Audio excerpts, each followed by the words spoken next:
At yun nga guys, for today's video, magluluto po tayo ng ginataang tilapia. At yun nga, pilito po muna natin. At yun nga, naluto na po ang ating tilapia. At andito ating mga ingredients. Magluluto po tayo guys. So, nahiwa na yan. Ready for cooking na. May pechay, sili at fresh coconut. At yun nga, painitin na natin yung kawali na may mantika. At nilagay na natin yung bawang dyan guys. Medyo na-toasted dyan. Ayan, lakas ng apoy. At nilagay na natin sibuyas at luya. And then sinunod natin yung kamatis. Medyo malakas po yung amoy ko. And then nilagyan natin ng paminta para mas malasa. Ayan. First time ko pong magluto mga lalabs, kaya don't judge me because I'm not expert. Gusto ko lang pong i-share para makatulong. And then of course, nilagyan natin ng konting patis guys. Ayan, nilagyan na natin konting patis.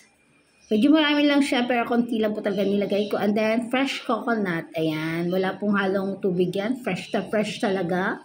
At pakukuluin na po natin ang ating gata.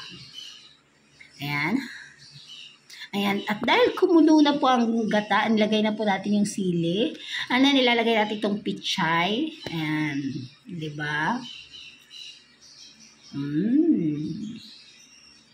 Tingnan natin kung masarap ang ating loto. Ayan guys. And then nilalagay natin yung prito. Ayan, nagugas po ako ng kamay dyan mga lalabs. Ayan, nilagay na natin. O, diba? Parang masarap naman.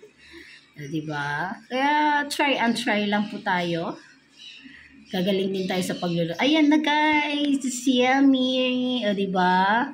At ready to serve na ang ating ginataang tilapia. Happy Tani. Let's eat!